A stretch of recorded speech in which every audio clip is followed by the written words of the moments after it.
My brother-in-law, who married my sister, told my wife that he was in love with her.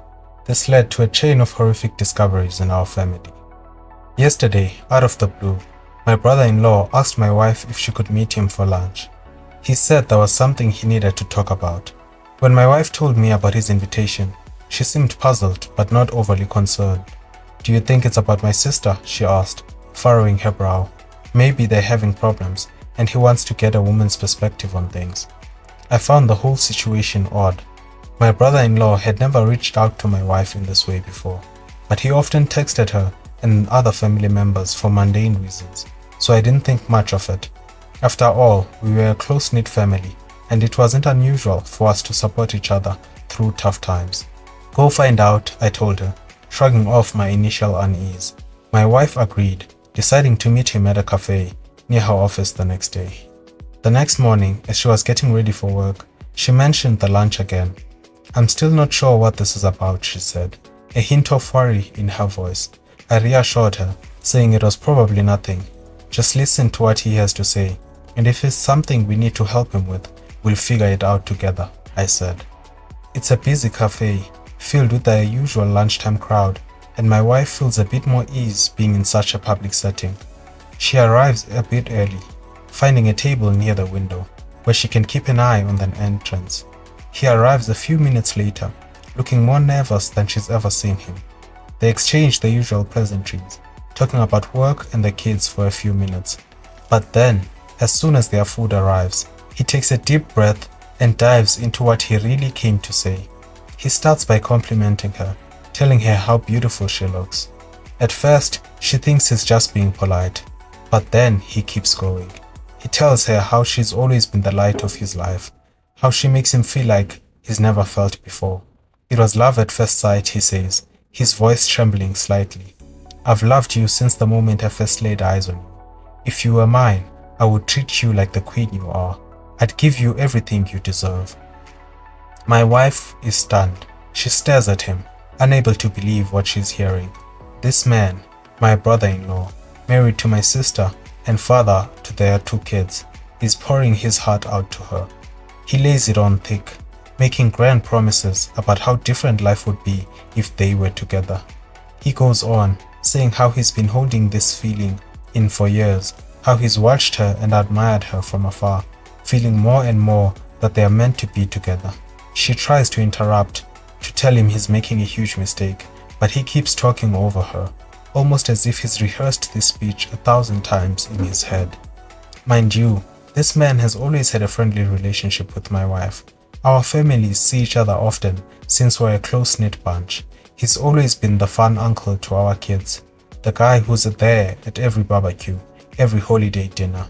He does text my wife frequently, but it's always been about mundane things, the kids' schedules, family events, things like that. Nothing overly sexual. Nothing that would set off any alarms. In fact, he texts and calls my mom too. They have a friendly rapport, and none of us never thought anything of it. To us, he's always been just a good guy, someone we trust implicitly. So to hear my wife recount this to me is like a punch to the gut. My wife doesn't let him finish. She stands up, her chair scraping loudly against the floor, and walks out. She's shaking as she calls me, telling me everything that just happened. While she's on the phone with me, the texts from him start. First, it's apologies. He didn't mean it. He thinks it's only infatuation. He's sorry for making her uncomfortable, but the damage is done. She leaves work early to come home and talk to me about this, her phone buzzing incessantly with his calls and messages. I tell her to answer one of his calls, to put him on speaker so I can hear. He's crying, begging her not to tell my sister. He keeps saying it was a mistake, that he misread signals, that he thought she felt the same way. Apparently, when we were together this past weekend, he thought my wife was flirting with him, that they had a moment alone in the kitchen where he felt a connection. My wife is a major ballbuster, and I suppose I can see how that can be taken as flirting. But this was beyond anything we could ever imagine. He asks if she told me, and I answer yes. As I'm on speaker, then he starts begging me too, pleading for us to keep this a secret. This went on for a while, him begging and us listening. My main question was whether he had cheated on my sister before. He swore he hadn't, swearing on his kids' lives that it was just my wife. He said I should understand that it was her and only her. At that point, I was done listening. I told him I wasn't going to do anything tonight and that I'd call him tomorrow. Now we're left with this mess, not knowing what to do next. My wife says we should drive over right now and tell my sister, but the idea of wrecking my sister's family is killing me. Thinking about what this will do to my nieces makes me want to vomit. I know the right thing to do is to tell my sister, but I'm also thinking about my wife. It's not her fault, but there's due to be resentment from my family. Even if my sister doesn't divorce him and they reconcile, I can't see how we'll ever be together again like we were before, if at all. This whole episode can tear my family apart. I don't give a shit about him. He tried to destroy my family, but I do care about everyone else. Update. So everyone that told me last night that I couldn't wait to tell my sister was right. A little after 12, I got a call from my sister. She sounded upset and said she wanted to tell me something. My heart sank as she explained that her husband, my brother-in-law, had come to her in tears, claiming my wife had tried to begin an affair with him. He spun a tale where my wife was the instigator, trying to shift the blame entirely on her. I could hardly believe what I was hearing. I immediately told my sister that wasn't the case, and I assured her I would be right over. The situation needed to be addressed face to face, not over the phone. I hung up with a sense of urgency, called my parents. I woke my mother and father, explaining what was happening in quick, clipped sentences. My father was furious. My mother sounded shocked but resolute. They agreed to head over to my sister's house to sit with her kids, offering the support she would desperately need right now. Next, I called my younger brother. He groggily answered, confusion turning to alarm as I filled him in. He promised to come over to our place and stay with our kids, ensuring they wouldn't be left alone during this turmoil. His calm, steady presence would be a comfort to them. Meanwhile, my wife was already gathering her things, her face pale and drawn. She was dreading the confrontation, but knew it was necessary. We left the house in a hurry, the drive to my sister's place feeling longer than it actually was. The silence in the car was heavy, both of us lost in our thoughts. When we arrived, the scene was even more tense than I had imagined. My sister is out on the front porch with my brother-in-law when we get there. He looks beaten, eyes downcast, his posture slumped in defeat. He knows we have the texts and voicemails, the undeniable proof of his betrayal. I really don't know what he was hoping to accomplish by calling my sister in the middle of the night with his lies. Maybe he thought he could get ahead of the story, twist the narrative to save himself, but it was a futile effort. As we walk up to them, the tension in the air is palpable. My wife is trembling, her face a mask of controlled anger and hurt. She hands my sister her phone without a word. My sister takes it, her hand steady but her eyes burning with a mix of fury and pain. She scrolls through the text, her expression hardening with each one she reads. Then she listens to the voicemails, the damning evidence of his declarations and her refusals. Before she can say anything, my brother-in-law starts sobbing. This is a man who runs into burning buildings, who faces danger daily without flinching. Seeing him like this, broken and vulnerable, is jarring. His cries are deep, raw with regret and fear. It's a scene that's almost surreal. A big, tough firefighter brought to his knees by his own actions. My sister's face remains impassive, a mask of stern resolve. She's always been tough, but right now she's unyielding. She waits for him to finish, her silence more powerful than any words. When he finally quiets down, still hiccuping with the remnants of his sobs, she speaks. Pack a bag and go, she says, her voice cold and clear. I can't stand to look at you. He tries to argue, to plead his case, but she's having none of it. Stop it, she snaps, cutting through his words. There's nothing you can say that will make this better. She turns away from him, walking over to my wife and pulls her into a hug. It's a moment of solidarity between them, a small comfort in the middle of this nightmare. They've been friends since college, and the strength of their bond is evident.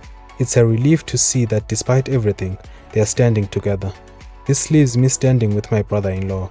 He's a wreck, his face red and swollen from crying, his shoulders slumped. He looks at me, his eyes pleading for some kind of understanding or forgiveness. But I have none to offer. He tries to speak, his voice cracking, but I cut him off.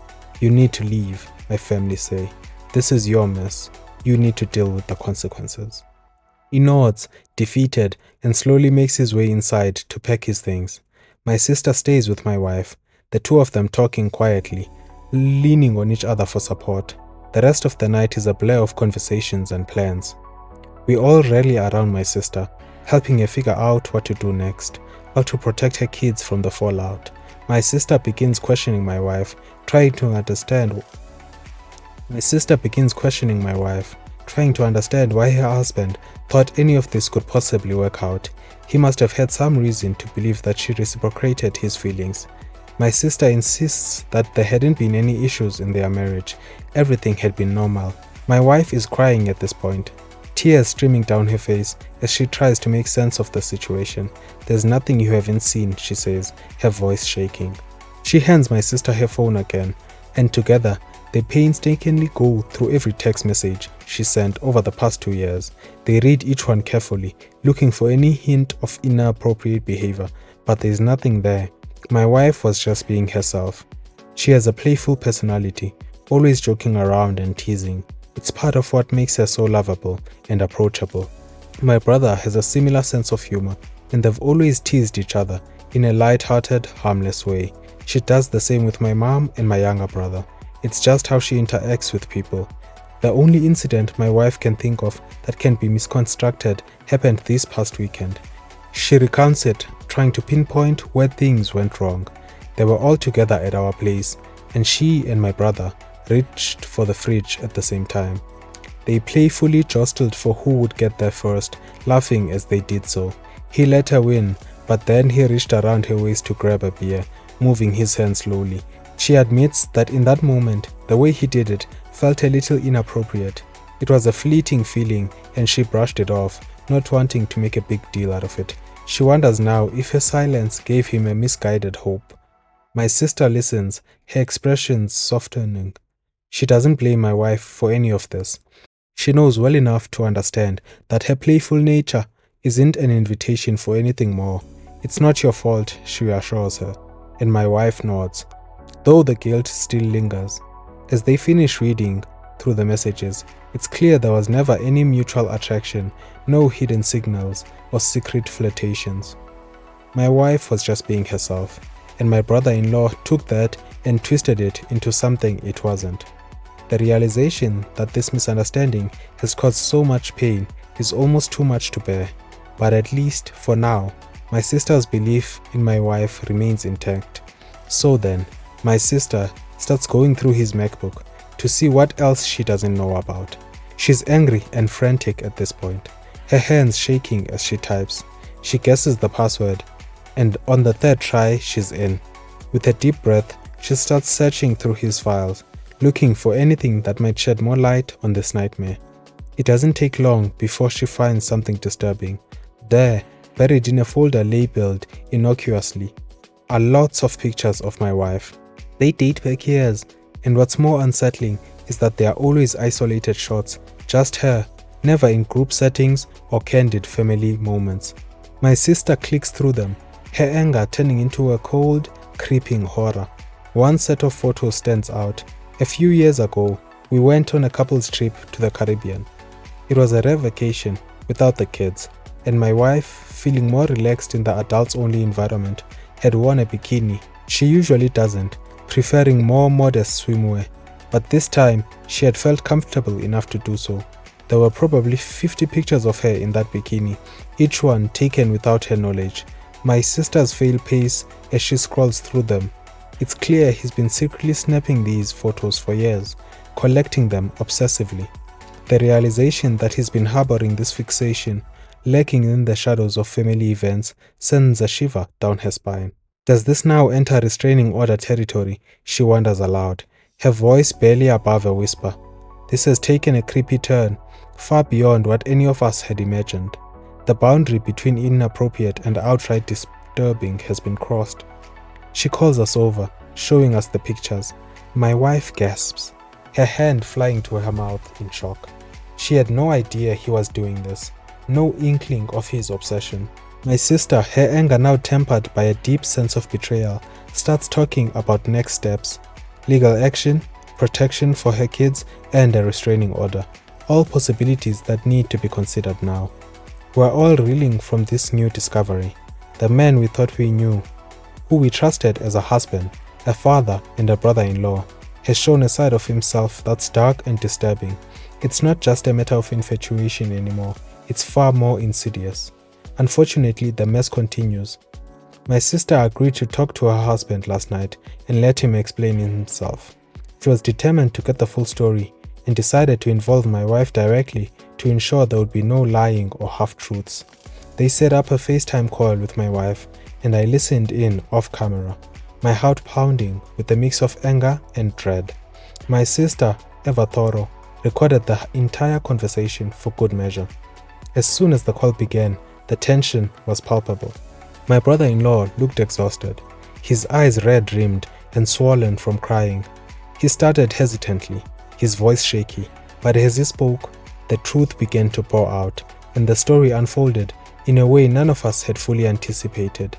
He admitted he'd been obsessed over my wife for years.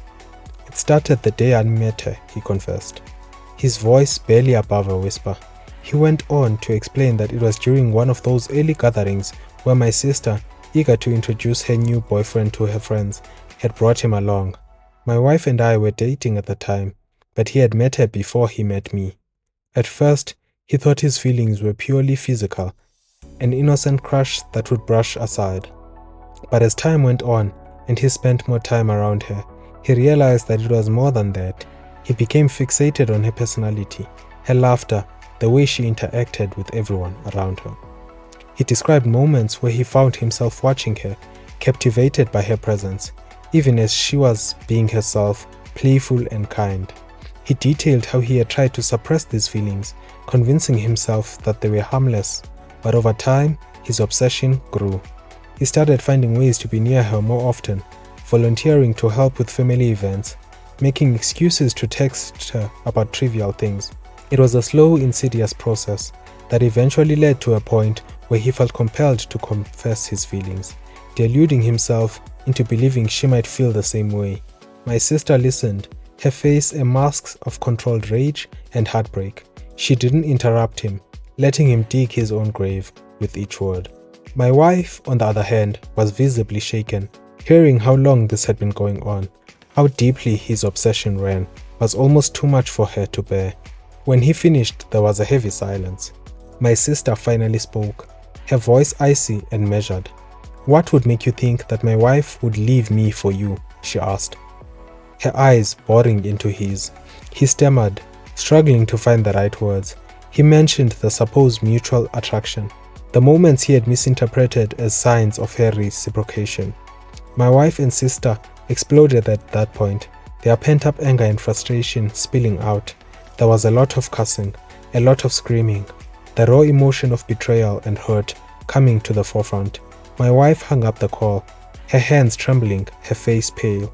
She was concerned for me, for us, assuring me repeatedly that the attraction was one-sided. I believed her. I always had.